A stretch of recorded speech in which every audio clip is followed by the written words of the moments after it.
He was a man with a hollowed-out heart, walking through a world that had lost its color. Each day was just another page in a book he didn't want to read anymore. His name was Samuel Wyatt, and for 3 years, ever since he'd buried his wife, Evelyn, the only thing he felt was the quiet, gnawing ache of her absence.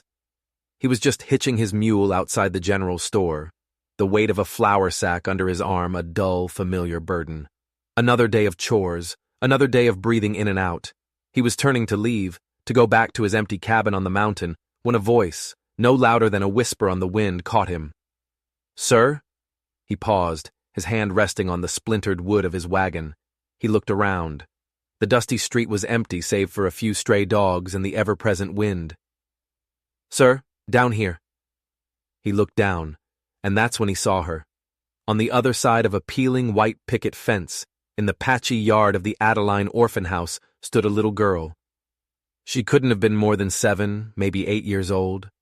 Her dress was a ragged, faded thing, her hair a tangled mess, and her face was smudged with dirt and freckles.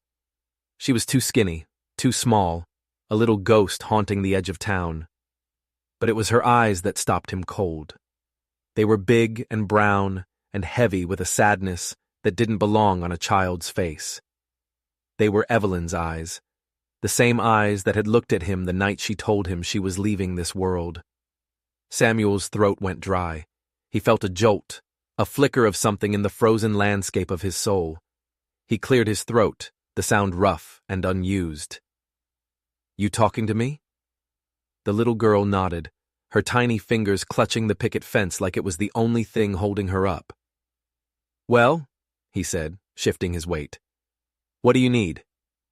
Her lips trembled, not with fear, but with a desperate, fragile hope that was almost painful to look at. Samuel didn't have any hope left to give. He'd spent his last ounce of it at Evelyn's graveside. She took a deep breath, her big brown eyes never leaving his. "Could you?" She hesitated, her voice cracking. "Could you pretend to be my daddy? Just for one day?" The sack of flour nearly slipped from his grasp.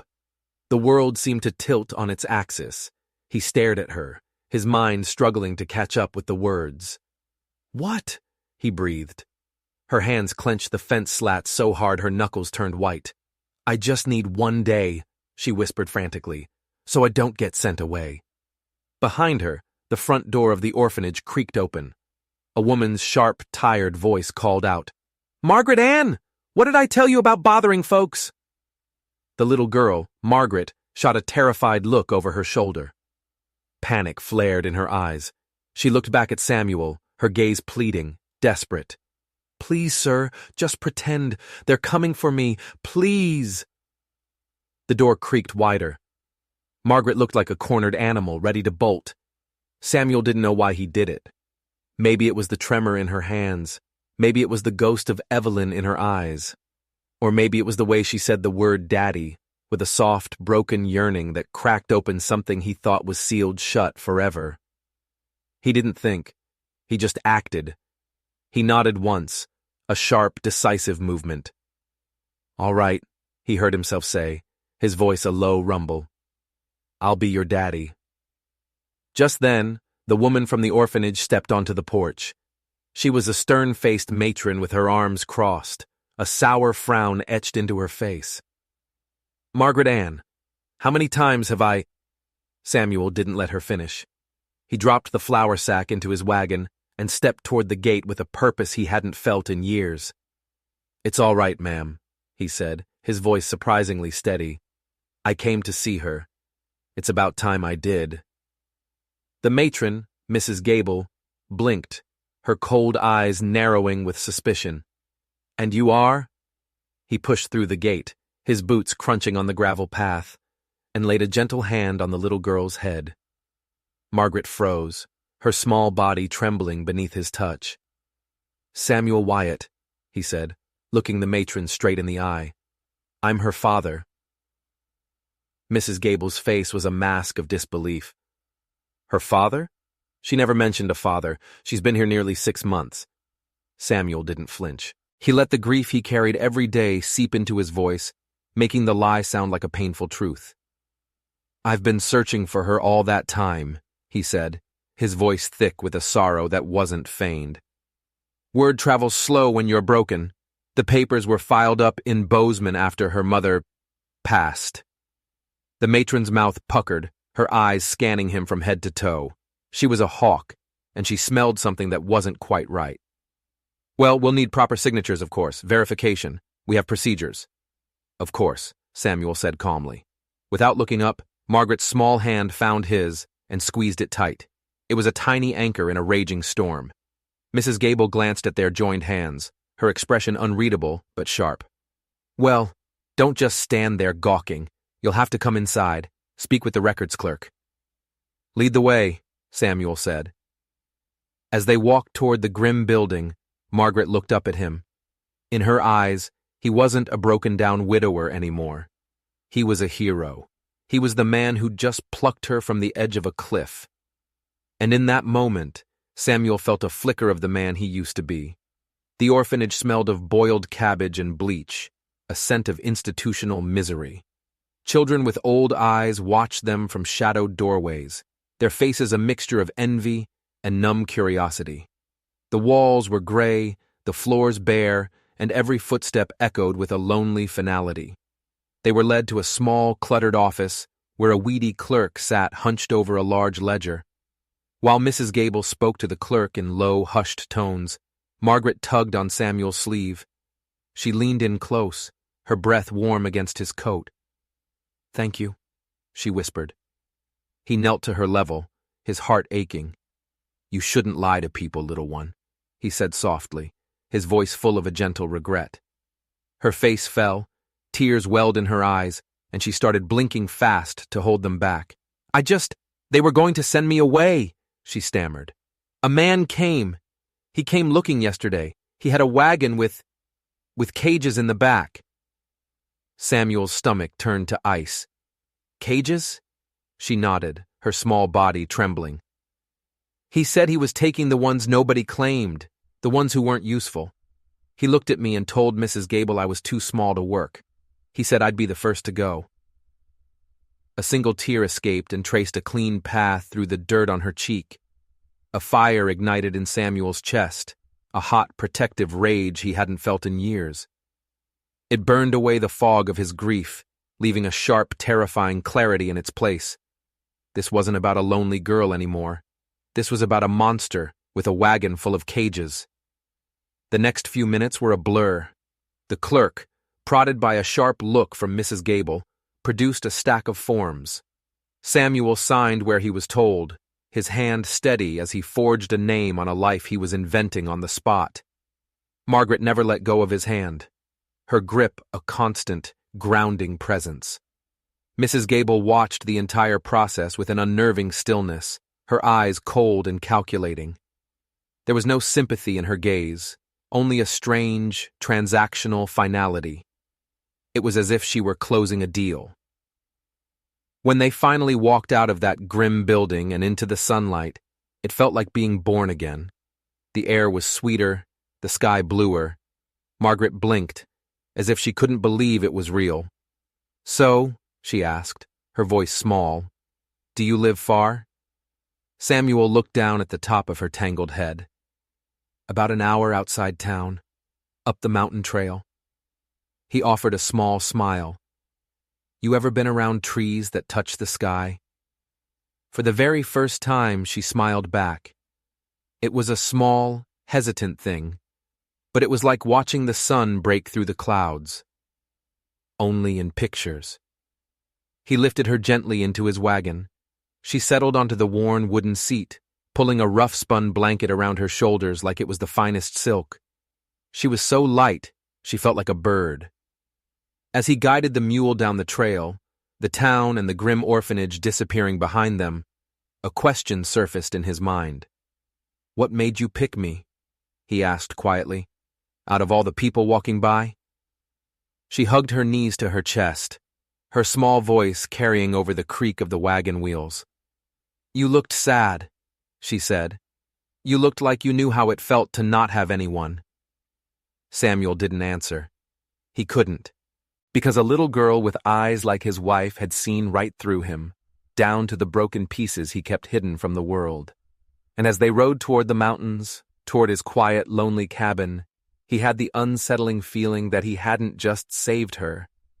She might have just saved him, too. But deep down, a cold knot of dread was forming. He'd just stolen a child from a woman who looked at children like they were cattle, and from a man who transported them in cages. This wasn't over. This was just the beginning. The cabin was just as he'd left it, silent, dusty, and haunted by memories. But tonight, for the first time in 3 years, it had a different kind of sound in it. The soft scrape of a spoon against a bowl, the quiet hum of a little girl swinging her legs under the table. Samuel made her a thick stew with carrots and potatoes from his small garden. She ate every last bite, her eyes wide with a quiet gratitude that made his chest ache. He found an old soft shirt of Evelyn's, a pale blue one, and rolled up the sleeves for her to wear as a nightgown. It hung on her small frame like a tent, but she clutched it to her chest as if it were a shield. Later she curled up by the fire, wrapped in Evelyn's favorite patchwork quilt. The flames cast dancing shadows on the log walls, and for a moment, the cabin felt less like a tomb and more like a home. Just as sleep was about to take her, she whispered into the quiet room, "You don't have to keep pretending. Tomorrow I'll go back. I'll say I got mixed up. They won't blame you." Samuel was staring into the fire, watching the embers glow and fade. A cold dread had been coiling in his gut ever since they left town. The look in the matron's eyes, Margaret's story of the man with the cages. This wasn't a simple case of a runaway orphan. This was something dark, something rotten. "No," he said, his voice rougher than he intended. "We'll keep pretending. A little longer." He stood to stoke the fire, needing to do something with his hands. He walked to the cabin door, intending to check the latch, when he heard it. A sound that made the hairs on his arms stand on end. It was faint at first, carried on the wind, the slow rhythmic creak of heavy wagon wheels. And then a voice, a man's voice, calling out in the darkness. It was soft, almost crooning, but laced with a chilling menace. "Little girl, oh little girl, where are you?" The voice slid through the trees, a serpent in the night. It wasn't frantic. It was patient, confident. The sound of a predator who knows its prey can't run forever. Samuel's blood ran cold. It was him. The man with the cages. He didn't slam the door. He closed it carefully, quietly, and slid the heavy iron bolts at the top and bottom into place. The solid thunk echoed in the small cabin. He turned and looked at Margaret. She was fast asleep on the sofa, her small face peaceful in the firelight, the blue shirt a soft cloud around her. She looked safe. For now. This wasn't a game anymore. This was a war. She had chosen him to pretend, but he was the one who had signed the papers. He was the one who had looked that cold-eyed matron in the face and lied. The weight of that decision settled on him, heavier than any sack of flour. It wasn't a favor anymore. It was a promise he now realized he might have to seal in blood. He moved silently to the back of the room, his calloused hands reaching for the familiar weight of the rifle hanging on 2 wooden pegs. He hadn't fired it in years, not since Evelyn had passed, but his fingers remembered the cold steel, the smooth action of the lever. He checked the rounds, the metallic click a small, deadly sound in the quiet room. He stood by the small window, peering out into the impenetrable darkness of the woods. The wagon sounds had faded, but he knew the man wasn't gone. He was circling, marking his territory. He was hunting, but he wouldn't find her tonight. Samuel would make sure of that. He didn't sleep a wink. He sat in the rocking chair, rifle across his lap, and watched the slow rise and fall of Margaret's chest. He was a sentry now, guarding a tiny, flickering flame in a world full of darkness. And he discovered something that night, sitting in the silence. The hole in his heart was still there, but now there was something new growing in it, something fierce and protective, something worth fighting for. Morning broke, painting the sky in shades of gray and pink. Margaret was up before the first rooster crowed. Samuel found her standing on the porch in her bare feet, staring at the sunrise with an expression of pure, unadulterated wonder. It was as if she'd never been allowed to simply watch the day begin. She turned when she heard his footsteps on the floorboards. "Is this really your house?" she asked, her voice full of awe. He nodded, rubbing the exhaustion from his face. "It is." A small smile touched her lips. "I never thought a house could smell like coffee and sawdust at the same time." He managed a small chuckle, the sound rusty in his own ears. "Well, that's what you get when you don't clean the counters after cutting firewood." He handed her a tin cup of warm milk with a spoonful of honey stirred in. She took it with both hands and sipped it like it was the most precious thing in the world. They stood in silence for a moment, watching the forest come alive with the morning light. The quiet question she asked next hung in the air between them, fragile and heavy. "Do I have to go back?" Samuel paused, the tin cup halfway to his lips. He looked at her small, hopeful face, at the way she tried to hide the fear in her eyes. "Not today," he said. Her shoulders slumped. A flicker of the old sadness returned to her face. "They always say that," she whispered to her feet. He knelt beside her, his joints protesting. "Margaret," he said, his voice gentle but firm, "look at me." She slowly lifted her gaze to his. "I didn't bring you all the way out here just for one day. If you want to stay, I'll make it work. I promise." Her eyes widened. "Even if I'm not really yours?" He swallowed past the lump that had formed in his throat. "Maybe I need someone too," he admitted, the words more true than he could have imagined just 24 hours ago. She blinked fast, her small chest rising and falling. Then, in a voice barely above a whisper, she asked the question that would change everything. Can I call you Papa?" The word hit him like a physical blow, a landslide of emotion that buried him. It was a name he and Evelyn had dreamed of hearing, a ghost of a future they never got. He couldn't speak. He could only nod. Once. "Yeah," he finally managed to say, his voice thick. "You can." She didn't run and hug him like a girl in a storybook. She did something more real, more meaningful. She just leaned her small, warm body against his side, a silent gesture of trust and acceptance. And as the sun climbed higher in the sky, Samuel Wyatt felt a broken piece of his soul click back into place. But he knew this fragile piece was a mirage. The man in the woods was still out there, and he was coming back. The illusion of peace was shattered by midday. Samuel knew they couldn't hide on the mountain forever. He needed information. He needed to know who this Josiah Whitlock was. He needed to know just what kind of monster he was dealing with. He hitched the mule and, with Margaret's hand held tightly in his, headed back toward the town he'd come to despise. Margaret kept her head down as they walked, her small shoulders hunched as if expecting a blow. The town felt different now. Every shadow seemed to hold a threat.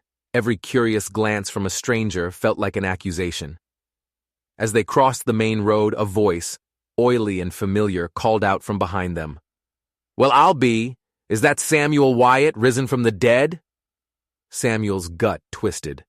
He turned to see the squat, stooped figure of Reverend Clay Gibbons hobbling toward them, his cane tapping an uneven rhythm on the dusty ground. The Reverend had a crooked leg and an even crookeder sense of piety. "Morning, Clay," Samuel said, his voice flat.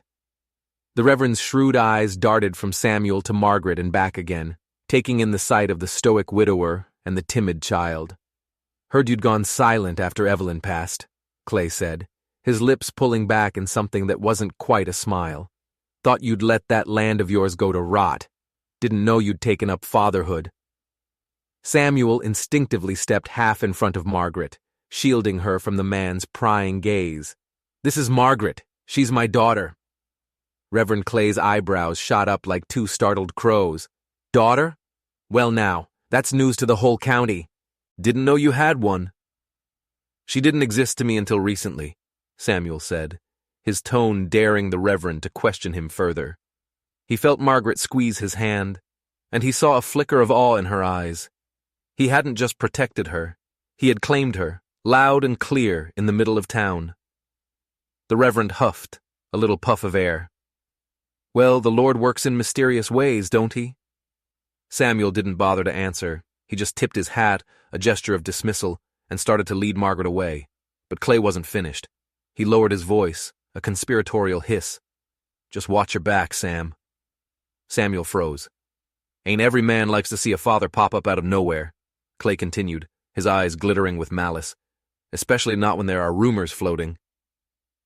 Samuel turned slowly, his own eyes hardening to flint. What rumors? Clay leaned in closer, the scent of stale sweat and sanctimony rolling off him. Rumors that a child was taken from the orphanage, under false pretenses, that a man signed papers he had no right to sign, for a girl who was already promised to another. He said the last words with a slow, deliberate relish. A man named Josiah Whitlock. The name landed like a punch to the gut. Samuel stepped closer to the Reverend, his voice a low, dangerous growl. You be careful what you say next, Clay. The fire in Samuel's eyes, a look the Reverend hadn't seen since before Evelyn's passing, made Clay take a hasty step back. I ain't accusing you of nothing, he muttered, suddenly defensive. Just saying, there's talk. Someone's looking for her, and Josiah Whitlock is not a man you want to cross. With a final, meaningful look, the Reverend limped away, his cane tapping a retreat on the wooden boardwalk. Tap, tap, tap, like a ticking clock. Margaret clung to his coat, her small body trembling. Is he going to take me? She whispered, her voice choked with fear. Samuel looked down at her, his face a grim mask. No one is taking you, he said, the words a raw promise. Not while I'm breathing. But as they reached their wagon, his heart stopped. Nailed to the wooden side, driven deep into the timber, was a folded piece of paper. The handwriting was rough, slashed across the page in angry strokes. You can't keep what ain't yours, she was promised. I'll be back by sundown to collect my property, J.W. And beneath the initials, there was a small, crudely drawn picture, a bluebird. Samuel's blood turned to ice. It was the same simple bluebird Evelyn used to carve into the furniture she loved, into the mantelpiece above their fireplace, into the headboard of their bed. It was their secret sign, a symbol of their quiet, happy life. How could Josiah Whitlock know that? It wasn't just a threat anymore. It was personal. It was a violation. This monster had somehow reached into his past, into his most sacred memories, and was using them to terrorize him. Margaret saw the look on his face, the raw shock and fear, and mistook it for regret. I shouldn't have asked you, she whispered, her voice breaking. It's all my fault. I've brought you trouble. He dropped to one knee, the note crushed in his fist. He forced himself to look at her, to push past his own terror. No, don't you ever say that, he said, his voice fierce. You didn't bring me trouble. You brought me a reason to fight. Tears brimmed in her eyes. Are we going to run? Samuel looked past her, toward the jagged peaks of the mountains, the dark line of the forest, the long trail that stretched behind them like an open wound. Running was what the old Samuel would have done.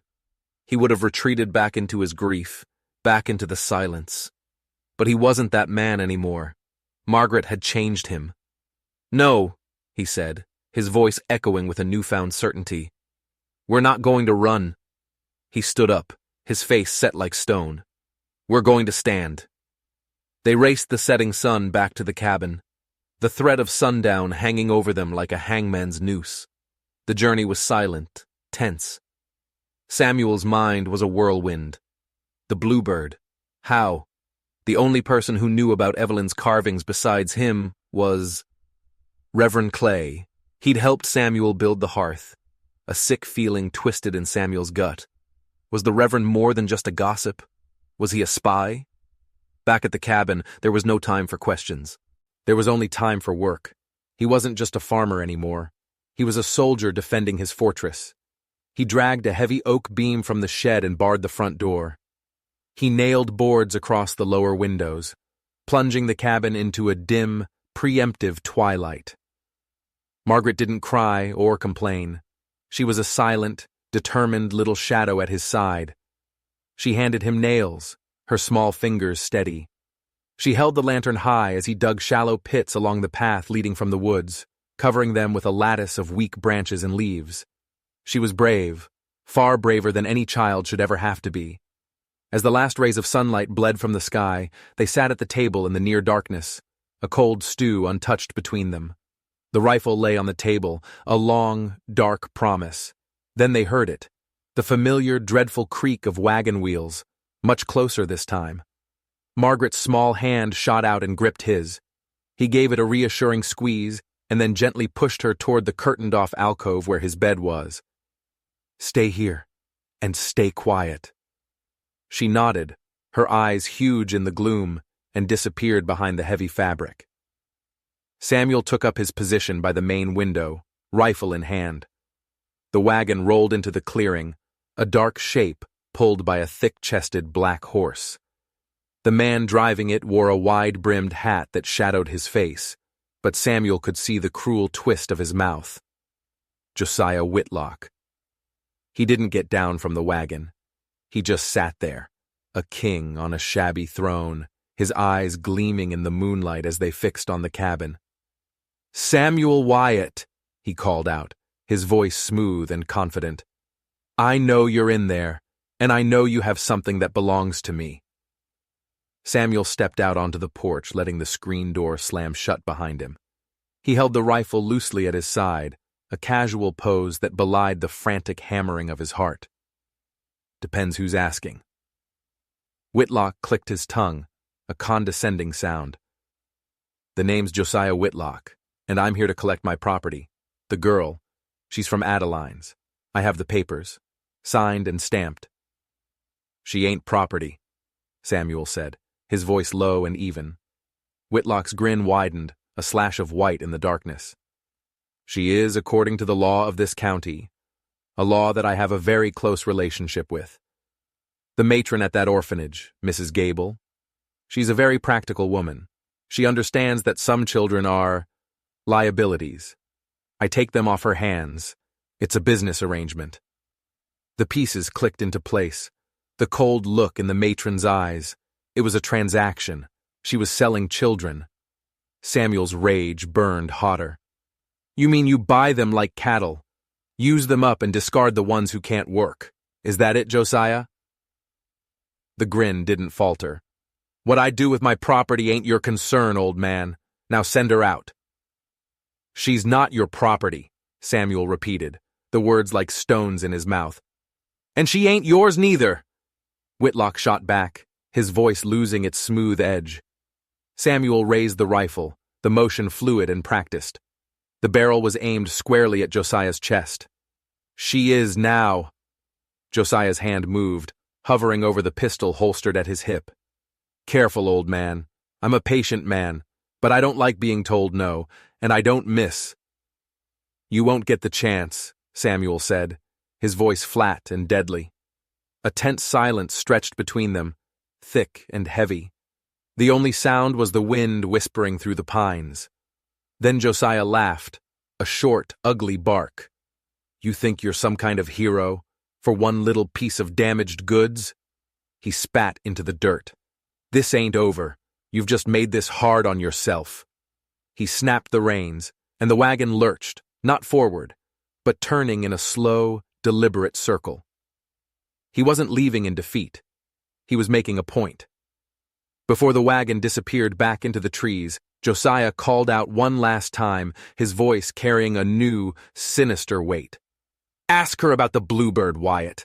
Ask her what her mother had to promise me to keep her safe. You didn't save her. You just stole her from a debt that's long overdue." The words hit Samuel like a physical blow. Her mother, a deal, a debt.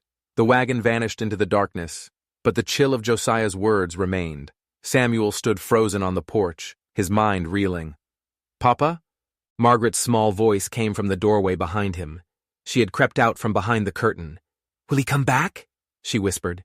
Samuel looked out into the black, silent forest.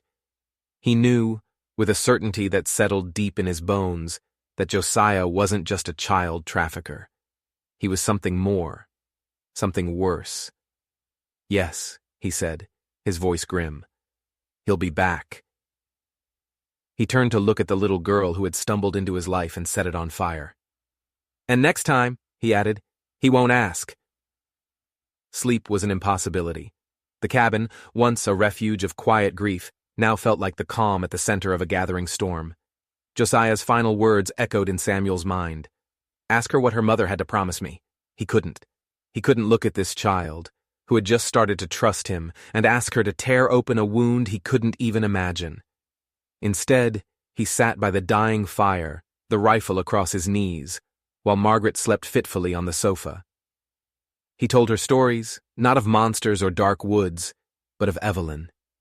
He spoke of her kindness, her laughter that sounded like wind chimes, the way she could make anything grow. He was giving Margaret the good memories, building a wall of warmth and love against the encroaching cold. In return, she told him about the orphanage, about the nights she'd lie awake, listening for the sound of the wagon, about the girls who would vanish in the night, their beds empty and cold by morning. She had been next, until him. "You were the first person who didn't look away when I talked," she said, her small voice muffled by the quilt. "Everyone else, they look through you, like you're a ghost." He reached out and took her hand, his rough, calloused fingers wrapping around hers. "I see you, Margaret," he promised. "We'll get through this. Together." But even as he spoke the words, a bitter truth settled in his heart. This wasn't a fight he could win with a rifle and a locked door. Josiah had mentioned the law. He had allies. Samuel had no one. The morning came, slow and gray, the light filtering through the boarded windows in pale, sickly stripes. He'd made up his mind during the long, dark hours of the night. He couldn't go to the sheriff in town. The man was likely in Josiah's pocket. He needed a different kind of help. He needed someone who knew the town's rotten underbelly, someone who owed him. He looked at Margaret, who was trying to be brave, trying to eat the dry toast he'd made her. "We have to go back to town," he said. Fear flashed in her eyes. "To him?" "No," Samuel said. "To see a man about a debt." They rode under the cover of the pre-dawn gloom, sticking to the old logging trails that bypassed the main road.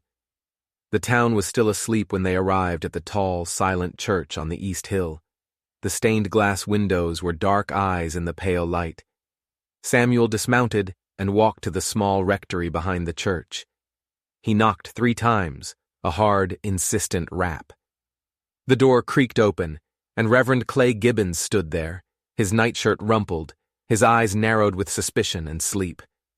"Come to confess your sins at this ungodly hour, Wyatt," he hissed. "I came to cash in a favor," Samuel said, pushing past him into the small, musty room. Clay stiffened, his hand tightening on the doorframe. "I don't know what you're talking about." "Oh, I think you do," Samuel said, turning to face him. The room was small, trapping the tension between them. "I'm talking about 5 winters ago. Your boy James. That gambling debt he racked up with those miners. The one that was going to get his legs broken. I'm talking about the pouch of silver I gave you to pay it off. My Evelyn's silver." The Reverend's face went pale. That was a gift, a gesture of Christian charity. "It was a debt," Samuel growled, "and I'm calling it in. You know Josiah Whitlock. You knew who he was when you warned me. You told me he was looking for her. You even knew about the bluebird, didn't you? You saw Evelyn's carvings." Clay couldn't meet his eyes. He looked down at the floorboards, a guilty man. "He's a powerful man, Sam. He has arrangements with many people in this town, including the matron. It's how the orphanage stays afloat." "I don't care how the devil balances his books," Samuel said. "Whitlock is coming for me. He's not just going to bring himself next time. I need help. I need hands. I need a witness who the town might actually listen to." Clay looked from Samuel's desperate, angry face to Margaret, who was hiding behind Samuel's legs, peering out with wide, frightened eyes. He saw the child, and for the first time, a flicker of genuine conflict crossed his face. The preacher was at war with the coward. "You're asking me to take sides against him," Clay whispered. "He could ruin me." "He's taking children, Clay," Samuel said, his voice raw. "I'm not asking you to take my side. I'm asking you to do what's right, for once in your life." The Reverend let out a long, shuddering sigh, the sigh of a man trapped. I'll think on it." "Don't think too long," Samuel said, turning to leave. "Sundown comes fast." As he stepped out into the gray morning, Clay grabbed his arm, his grip surprisingly strong. "You don't understand," he whispered, his eyes wide with a fear that went beyond his own safety. "Josiah, he's not just a man. He's part of something bigger. A network. He's not the real problem, Sam. He's just the dog on the leash. And the man holding that leash, he's the devil himself." The warning sent a fresh wave of ice through Samuel's veins. He pulled Margaret onto the mule and rode away from the church, the weight of the world on his shoulders. This was bigger and darker than he had ever imagined. When they returned to the cabin, the sun was just beginning to burn through the morning mist, and something was waiting for them. On the front porch, placed directly in front of the door, was a doll. It was old and handmade, its yarn hair matted, its button eyes mismatched. One was black, one was a startling, brilliant blue. Margaret froze, her breath catching in her throat. She took a stumbling step backward. "I know that doll," she whispered, her voice trembling. Samuel stared at it, a cold, hard rage building in his chest. Josiah had been here, while they were gone. He had walked right up to their door, a silent, taunting message. He was toying with them. But it was worse than that. Margaret reached out a trembling hand, not to touch the doll, but as if pushing away a memory. My mother made me that doll," she choked out. Before they took her away. The blue eye. It was a button from her favorite dress." The world tilted again. This wasn't just a threat from Josiah. This was a message from the past, a ghost rising from a shallow grave. It meant Josiah didn't just know of her mother. He had known her, had been there when she was taken. This was no longer about a runaway orphan or a business arrangement. This was a blood debt, and Josiah Whitlock was coming to collect. Samuel snatched the doll from the porch and without a word threw it into the cold hearth. He would not let this monster's poison touch his home. He turned to Margaret, his face a mask of grim resolve. "He's not just coming for you," Samuel said, his voice low and certain. "He's coming for a ghost." The rest of the morning was a blur of frantic preparation. Samuel wasn't just building barricades now. He was preparing a battlefield. The conversation with Clay had changed the stakes. This wasn't about surviving one man anymore. It was about facing a hydra. Cutting off one head meant another would appear. By mid-morning, just as Samuel was sharpening the blade on an old scythe, he heard the sound of a wagon. He stiffened, grabbing his rifle, his heart pounding a frantic rhythm against his ribs.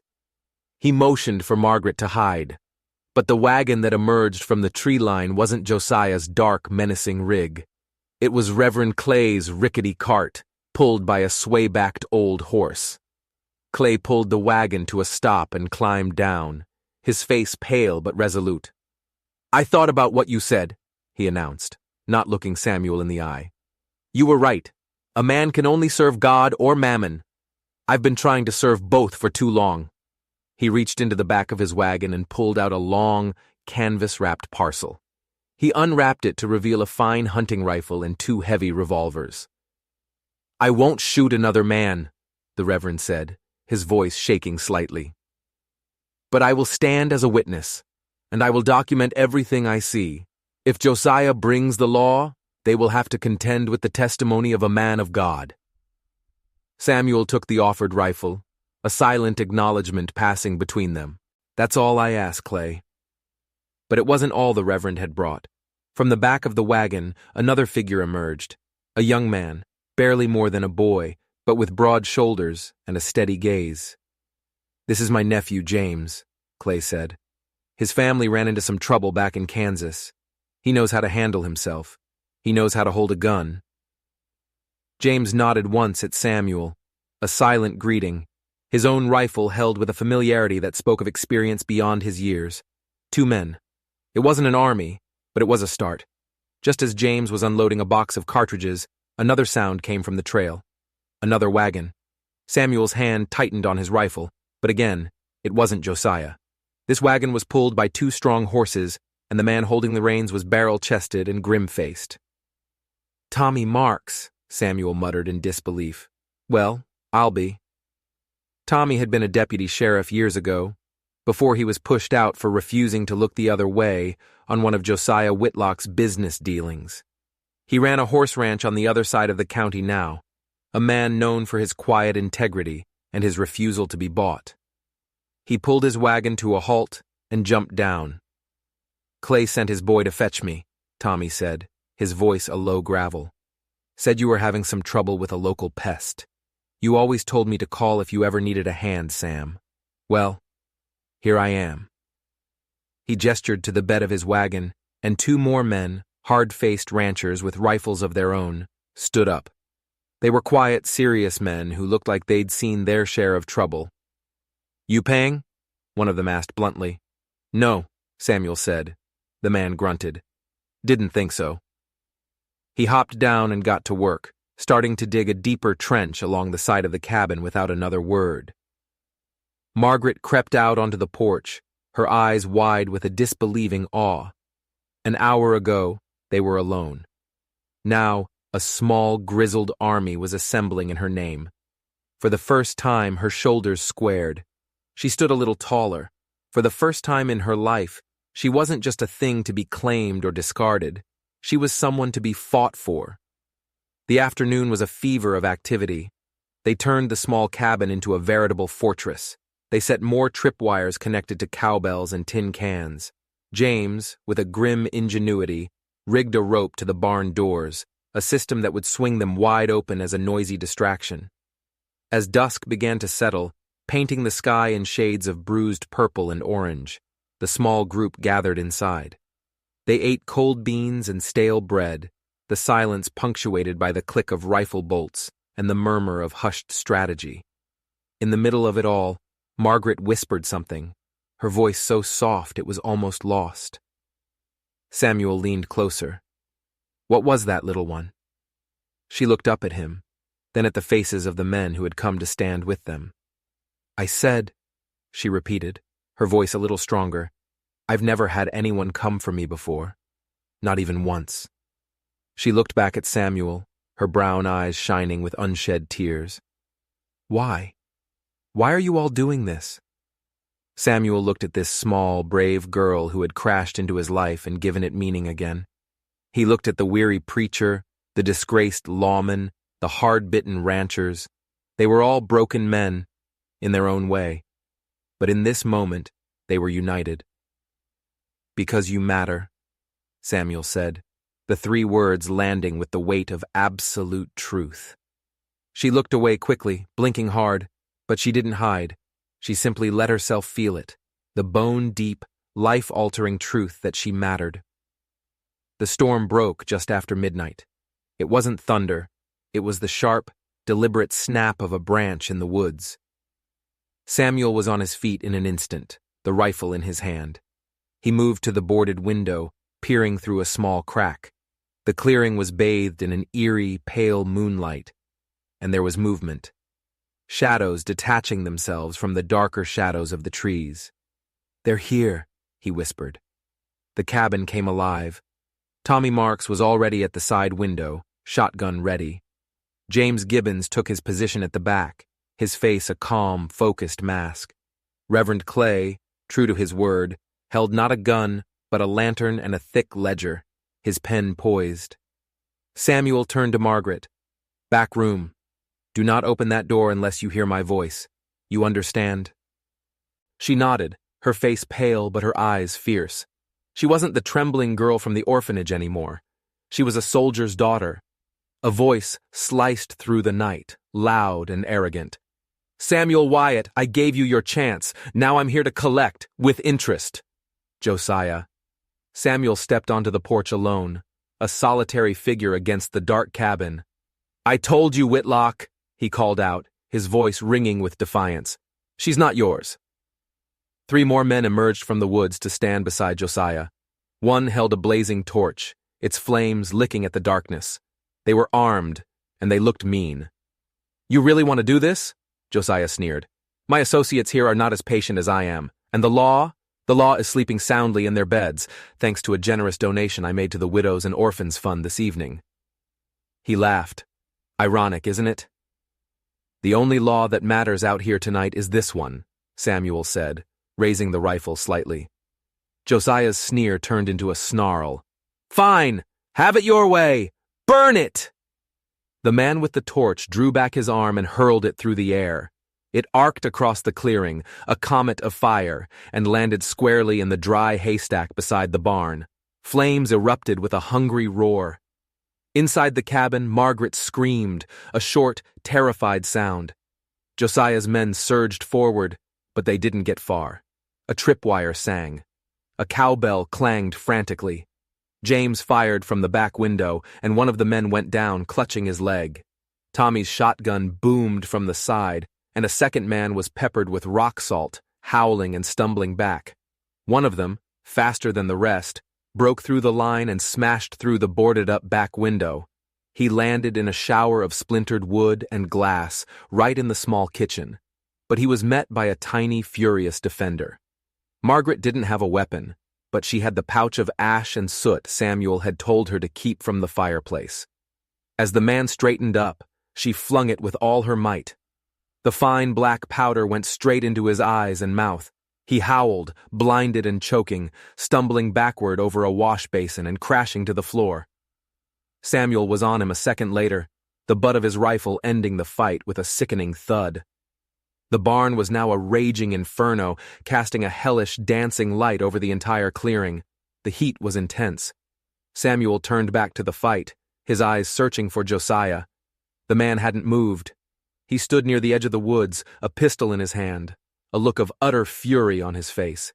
He was watching his plan crumble. "You can't win this, Wyatt!"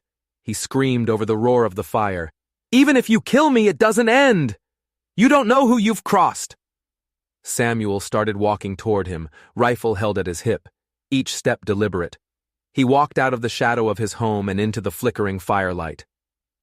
"I don't care about winning," he said, his voice a low, dangerous rumble. "I only care about her." Josiah laughed, a wild, unhinged sound. "Her? You think she's some kind of prize? She's nothing. Her mother was a whore and a thief. She tried to betray us. The girl is cursed."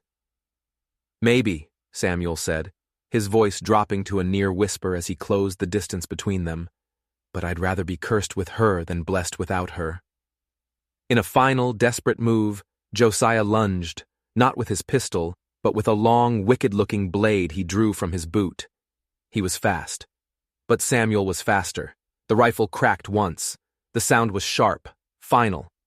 Josiah stumbled, a look of stunned disbelief on his face. He dropped the knife.